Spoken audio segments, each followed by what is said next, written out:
Good morning everyone. Welcome to this video. Today we are again continuing with the chapter 5 with a new topic, that is coal and petroleum. Chapter 5 name is rock, soil and minerals. We are already learned with the different types of rocks and its uses. Students, in this video, first we will revise the previous topics and then we will discuss the today's topic, that is coal and petroleum, that also comes from the rocks. So student, let's start with the previous topics and then we will go to the new topic. We learned what we have learned. Most of the rocks that make up the earth crust are 100 millions of year old. जितनी भी rocks जिन्होंने earth crust को बना के रखा है वो बहुत पुरानी है, 100 million year old है. The rocks that you pick from your beach and a mountain or a garden may differ in their hardness, texture, color, composition. मतलब वो अलग अलग हो सकती है, हर जगह की रॉक अलग होगी उसके टेक्सचर में, उसके कंपोजिशन में, और क्योंकि वो अलग अलग केमिकल सब्सटेंस से मिलके बनी है जिन्हें हम मिनरल्स कहते हैं. और रॉक्स आर मेड ऑफ 2 और मोर डिफरेंट मिनरल्स. और रॉक्स ऐसा नहीं कि सिर्फ एक ही मिनरल से मिलके बनी होगी, 2 या फिर 2 से ज़्यादा डिफरेंट मिनरल के मिक्सचर से बनी होगी जो कि किसी कंडीशन के अंडर आपस में मिक्स हुए होंगे. 3 टाइप्स की रॉक्स हमने पढ़ी थी: igneous rock, sedimentary rock, metamorphic rock. Igneous rock the oldest of all the rock. सबसे पुरानी जो रॉक है वो आपकी इग्नियस रॉक होती है. इससे ये कैसे फॉर्म होती है? By the cooling and solidification of molten rock material called magma. जब वोल्केनोज इरप्ट होते हैं तो उसमें से जो मैग्मा, अंदर से जो मैग्मा निकलता है, वो मैग्मा जब ठंडा होता है और हार्ड हो जाता है, सॉलिड बन जाता है, तो वो उसके थ्रू जो रॉक बनती है वो आपकी इग्नियस रॉक होती है. These rocks are made up of 2 or more minerals, mica, feldspar, quartz. इन सब से मिलके ये रॉक्स बनती हैं. ये बहुत हल्की होती है, डार्क कलर्ड में होती है, ग्रेन्ड होती है. ग्रेन्ड मतलब उसमें ग्रेन्यूल्स आपको दिखेंगे, मतलब दरदरी सी आपको मतलब उसमें फील होगा, मतलब राइट. और ग्लासी भी होते हैं. ग्रेनाइट सबसे ज़्यादा कॉमन आपकी इग्नियस रॉक है. मोस्ट कॉमन इग्नियस रॉक कौन सी है? ग्रेनाइट, जो इजीली आपके घरों में, ग्रेनाइट का पत्थर इजीली सबके घरों में अवेलेबल होगा. सबके जो किचन वगैरह में ग्रेनाइट का पत्थर का यूज़ जरूर हुआ होगा.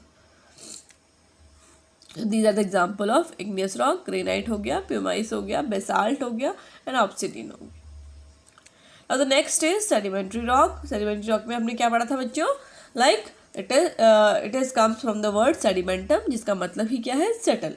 यानी कि जो रॉक धीरे धीरे सेटल डाउन होने के कारण बनी है. It means what? क्या सेटल होने के कारण? जैसे बड़े बड़े माउंटेन्स हैं, उनमें जो रॉक्स हैं या फिर धीरे धीरे उनका जो कटान होता है, लाइक टेम्परेचर, प्रेशर, रेन के थ्रू, हवा के थ्रू धीरे धीरे वो क्या हो जाती है? ब्रोक डाउन होना शुरू जाती है. और जो पानी का फोर्स है उन्हें धीरे धीरे कट करते हुए रिवर्स में बहाता हुआ लेके चले जाता है. तो जो छोटे छोटे पार्टिकल्स जो रिवर के साथ बहते जाते हैं वो कहीं पे जाके जमा हो जाते हैं. वो धीरे धीरे जो जमा होते रहते हैं, एक लेयर जमा हुई, फिर दूसरी लेयर जमा हुई, फिर तीसरी लेयर जमा हुई. तो ये जो प्रोसेस है वो काफ़ी लंबे समय तक चलता है. काफ़ी लंबे समय, ऐसा नहीं कि कुछ साल तक, काफ़ी मिलियंस ऑफ ईयर अगो, मतलब मिलियंस ऑफ ईयर्स तक ये प्रोसेस चलता रहेगा. तब जाके एक रॉक, उसमें एक रॉक बन जाएगी. मतलब वो धीरे धीरे टेम्परेचर, प्रेशर के कारण वो एक लेयर दूसरी लेयर को प्रेस करेगी. टेम्परेचर, जो धूप लग रही है, जो मतलब जितनी भी चीज़ें, जो वेदर कंडीशन है, उन्हें जो क्या कर रहा है, उसे जितना वेदर कंडीशंस मिलेंगी उसके अकॉर्डिंग वो क्या करेगा, अपने आप को वो हार्ड होता जाएगा और धीरे धीरे वो रॉक का रूप ले लेगा. जैसे कि सनलाइट और जितना ज़्यादा जो नेचुरल कंडीशंस हैं वो उसके ऊपर पड़ेंगी, फोर्सेस जो है वो लगेंगे, वो धीरे धीरे वो कन्वर्ट होना शुरू करेगी. तो इस तरीके से सेडिमेंट्री रॉक बनती है सेटल डाउन होने के कारण। These are the examples, limestone हो गया, shale हो गया, conglomerate and chert are the examples of the sedimentary rock. Metamorphic rocks में student the Greek word Meta का मतलब होता है चेंज और मॉर्फो का मतलब फॉर्म। किसी की फॉर्म में कोई चेंज होने के कारण जो रॉक बनती है उसे मेटामॉर्फिक रॉक कहते हैं। यानी कि कोई भी जो इग्नियस रॉक है, कोई भी सेडिमेंट्री रॉक है, और खुद अगर मेटामॉर्फिक रॉक में भी कोई चेंजेस आते हैं तो जो नई रॉक बनेगी वो मेटामॉर्फिक रॉक। और चेंजेस कैसे आएंगे? नेचुरल कंडीशन के कारण, जो टेम्परेचर, प्रेशर, उनका जो कॉम्बिनेशन है वो लगातार उनके ऊपर पड़ता रहेगा, तो धीरे धीरे धीरे धीरे कुछ चेंजेस आएंगे। ऑलरेडी बनी हुई रॉक्स हैं उनमें कोई चेंजेस आएंगे तो वो जो नई रॉक में कन्वर्ट हो जाएगी वो रॉक कहलाएगी आपकी मेटामॉर्फिक रॉक। और क्योंकि ये हार्श कंडीशन, टेम्परेचर और प्रेशर को झेलती है तो इसीलिए हार्ड और टफ होती है। Okay student, what are the examples? Marble, जैसे कि मार्बल तो सबने देखा होगा, स्लेट भी सबने देखा होगा। स्लेट जिससे आपके ब्लैक बोर्ड्स बनते हैं बच्चों के लिए, जिसमें वो लिखते हैं जेनेसिस, क्वार्जाइट, ये सारे के सारे क्या हैं? ये आपके मेटामॉर्फिक रॉक के एग्जांपल्स हैं। अब बात करते हैं मिनरल्स की। हमने पिछली ही वीडियो में मिनरल्स के बारे में भी पढ़ा। मिनरल्स क्या है? अभी हमने पढ़ा कि मिनरल्स वो केमिकल सब्सटेंस हैं जिनसे रॉक्स बनती हैं। जो रॉक्स है वो मिनरल से ही बनी है और उनके कंपोजिशन से बनी है, लेकिन उनका कंपोजिशन अलग अलग रॉक में अलग अलग हो सकता है। Minerals are the naturally found in form of crystal on the earth. Minerals क्या है? वो आपके नेचुरली आपके अवेलेबल होते हैं अर्थ क्रस्ट में।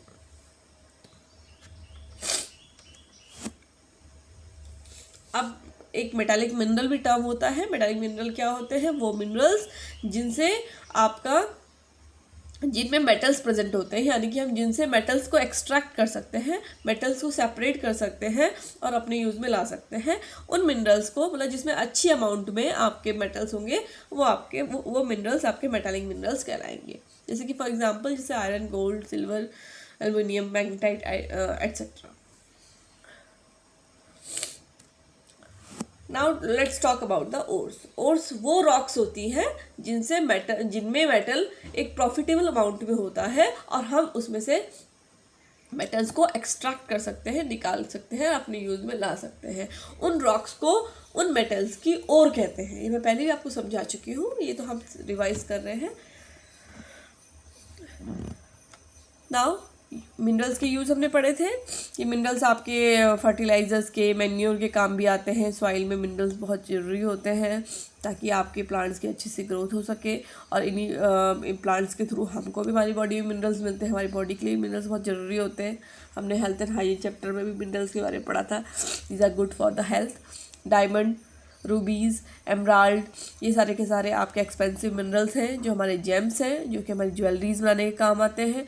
और गोल्ड, सिल्वर, आयरन, निकल, ये सब चीज़ें क्या हैं? ये भी हमारे मिनरल्स हैं जो हमारे यूटेंसिल, मतलब बर्तन वगैरह, सिक्के, वायर, ऑर्नामेंट, मशीन पार्ट बनाने के काम आते हैं। Now come to the today's topic, uses of rock as a fuel. The fuel that commonly run your vehicle on the road and serve various other purpose are obtained from the rock. जो fuel आप देखते हैं कि आज जो आपकी vehicles को जो रोड में चला रही है, चलाते हैं, मतलब जिनके कारण जिनकी हेल्प से आप रोड में व्हीकल्स को चलाते हो, जिन फ्यूल्स की हेल्प से, वो आपकी कहाँ से आपको ऑब्टेन होती है? रॉक से ऑब्टेन होती है। कोल एंड पेट्रोलियम दो इम्पॉर्टेंट आपके फ्यूल है जो कि कॉमनली हम यूज़ करते हैं। So we will talk about the coal and petroleum today. हम आज कोल एंड पेट्रोलियम के बारे में पढ़ेंगे। Now let's first discuss about the coal, how coal is formed. Coal is a black solid rock. Coal क्या है? एक black solid rock है। कोल बहुत सारे बच्चों ने देखा भी होगा। And took a million of years to form, और इसे बनने में कई मिलियंस ऑफ ईयर लगते हैं, हजारों करोड़ों साल लगते हैं इसको बनने में। From dead remains of plant, और ये किससे बनता है? जो आपके जो प्लांट्स जो आपके जो रिमेन्स आउट होते हैं, मतलब जो डेड रिमेनिंग ऑफ प्लांट होते हैं, मतलब जो एक बार प्लांट गिर गया उसका जो बचा हुआ हिस्सा है उसके थ्रू, और एनिमल्स जब मर जाते हैं वो धीरे धीरे सॉइल में जमा होते रहते हैं। इस तरीके से आपका कोल बनता है। From dead remains of plants animal that were buried deep inside the soil, जो धीरे धीरे धीरे सॉइल में जमा होते जाते हैं, बरीड होते जाते हैं, और वो कई सालों तक ये प्रोसेस चलता रहता है कि प्लांट्स की एज हो गई, वो धीरे धीरे सॉइल में मिक्स हो गया, आपका किसी ने प्लांट काटा, कोई पत्ता गिरा, कोई प्लांट गिरा, इस तरीके से वो धरती में क्या होता रहा, धीरे धीरे मिलता रहा, और कोई एनिमल्स मरा वो भी धरती में मिलता रहा। तो धीरे धीरे धीरे ये जो प्रोसेस है चलता रहेगा। जब ये प्रोसेस काफ़ी समय तक, एक लंबे समय तक एक पर्टिकुलर एरिया में होगा तो धीरे धीरे वो कोल में कन्वर्ट हो जाएगा through time and under condition of high temperature, बहुत लंबे समय के बाद, और साथ में अंडर हाई टेम्परेचर प्रेशर, एक हाई टेम्परेचर प्रेशर भी उसे मिलना चाहिए। जो बरीड ऑर्गेनिक मैटर है वो ट्रांसफॉर्म इनटू कॉइल, जो चीज़ जमा हो रखी है, जो बरीड है, जो ऑर्गेनिक मैटर, मतलब कि प्लांट्स और एनिमल का जो रिमेनिंग है, वो धीरे धीरे टेम्परेचर और प्रेशर के साथ कोल में कन्वर्ट हो जाएगा। लेकिन ऐसा नहीं कि आज ही कन्वर्ट हो जाएगा, millions of years it will take to convert, कई करोड़ों हजारों करोड़ों साल लगेंगे उसको कोल में कन्वर्ट होने के लिए। Coal is preserved between the layers of sedimentary rock. Coal कहाँ प्रिजर्व्ड होता है? सेडिमेंट्री रॉक्स के बीच में प्रिजर्व होता है। ध्यान रखेंगे बेटा कि कोल कहाँ प्रिजर्व्ड होता है, मतलब कहाँ जमा होता है? सेडिमेंट्री रॉक, जहाँ पे सेडिमेंट्री रॉक्स होंगी। ये जो जैसे कि मैंने बताया था, सेडिमेंट्री रॉक में कुछ फॉसिल्स भी होते हैं, तो ये कोल भी सेडिमेंट्री रॉक में ही मिलेगा, क्योंकि ये चीज़ें भी सेटल डाउन, कोल भी एक तरफ से सेटल डाउन का ही प्रोसेस है कि कोई एनिमल मरा, उसका धीरे धीरे वो सॉइल में सेटल होना शुरू हुआ।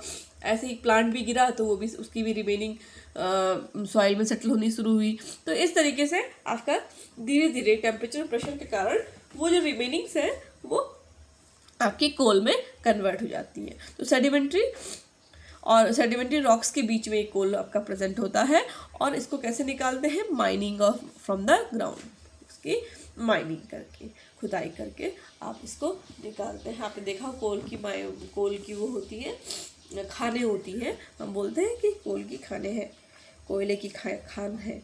तो इस तरीके से धीरे धीरे उसकी माइनिंग करते हैं, उस तरीके से वो ग्राउंड से निकाला जाता है। Now the next is petroleum. अब पेट्रोलियम कैसे मिलता है आपको? पेट्रोलियम सबने सुना होगा। पेट्रोलियम क्या है? एक क्रूड ऑयल है।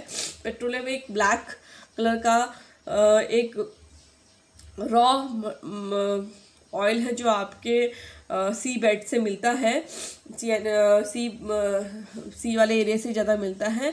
स्टूडेंट, जो पेट्रोलियम है, आप पेट्रोल इसको मत समझिए, ये पेट्रोलियम मतलब इसमें सब मिक्सचर फॉर्म है। एक ब्लैक कलर का बहुत गंदा सा लिक्विड निकलता है, और वो फिर प्यूरिफाइड होता है, वो रिफाइन होता है, और रिफाइन होते होते वो कई प्रोडक्ट हमको देता है।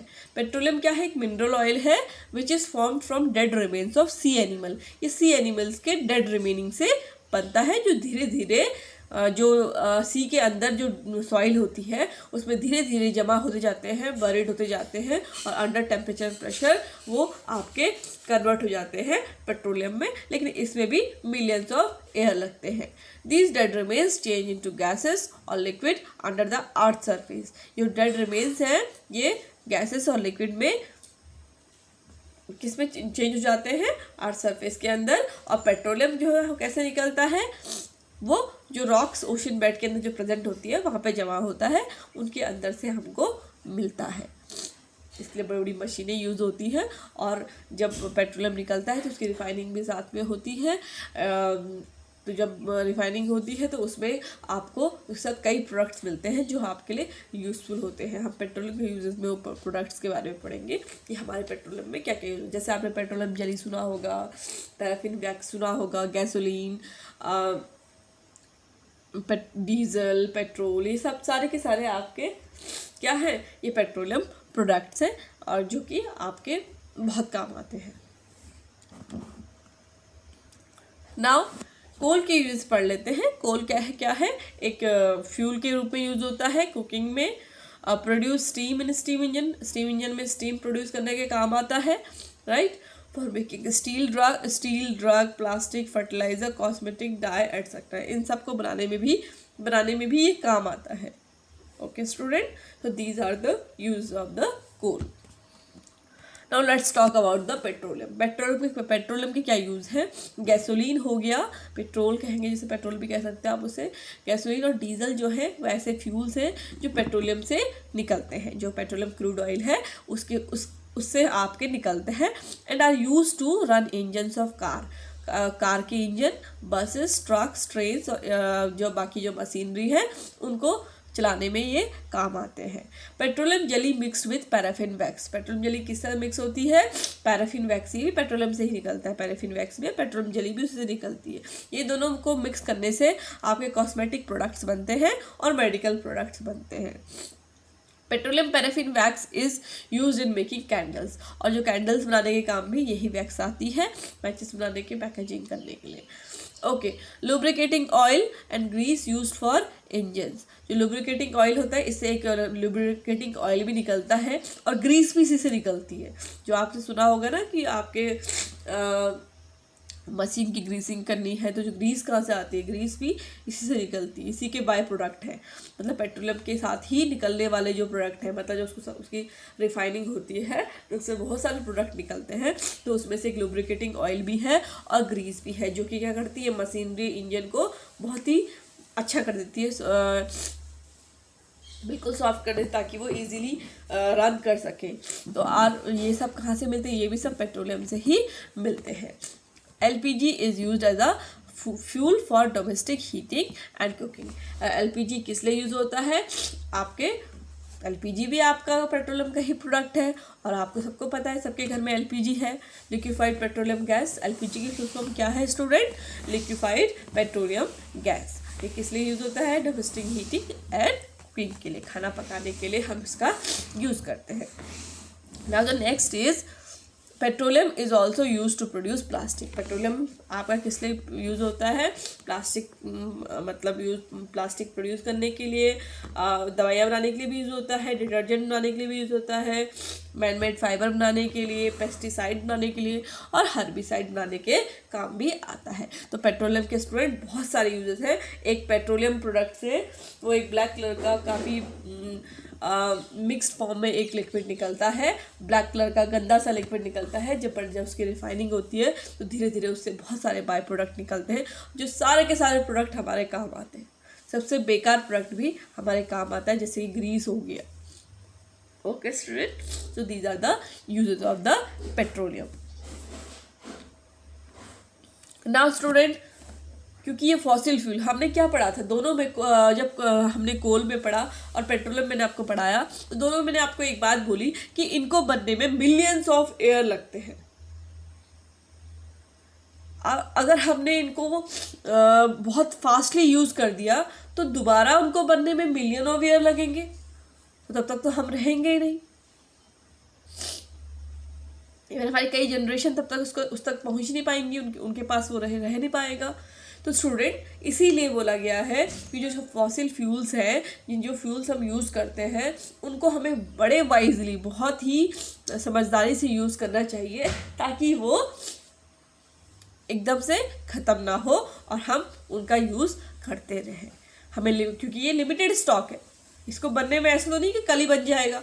कल ही हम बहुत सारे एनिमल्स और डेड रिमेनिंग ऑफ प्लांट्स को इकट्ठा करेंगे और कल को कोल तैयार हो जाएगा, या फिर सी एनिमल्स को इकट्ठा करेंगे सी में और कल को पेट्रोलियम फिर से प्रोड्यूस हो जाएगा।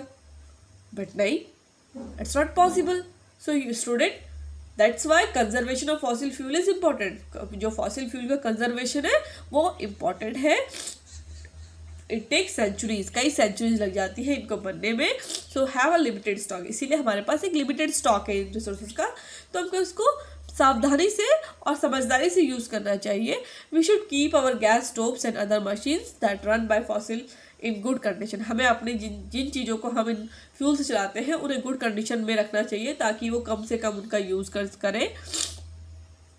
Try to use inexhaustible source of energy. हमें चाहिए कि हम ट्राई करें कि हम ऐसे सोर्स ऑफ एनर्जी का यूज़ करें जो जल्दी से एग्जॉस्ट ना हो, ख़त्म ना हो। पॉसिबली जैसे इलेक्ट्रिक जनरेशन में भी हम क्या करें, नेचुरल सोर्सेज का यूज़ करें, कुकिंग में, हीटिंग में, कोई भी काम हो हम नेचुरल सोर्सेज का यूज़ करें जो ईजिली एग्जॉस्टेड नहीं है। और पॉसिबली हमको क्या करना चाहिए, हमें अपने फॉसिल फ्यूल को सेव करना चाहिए for our future, because these we have the limited stock, हमारे पास इसका लिमिटेड स्टॉक है। So student, thank you, we are done with this topic, and in my next video we'll continue with this chapter with the new topic about the soil. We'll learn about the soil profile, types of soil, and these all. So student, stay at home, keep doing your work, and watch the video properly for understanding the chapter. Thank you.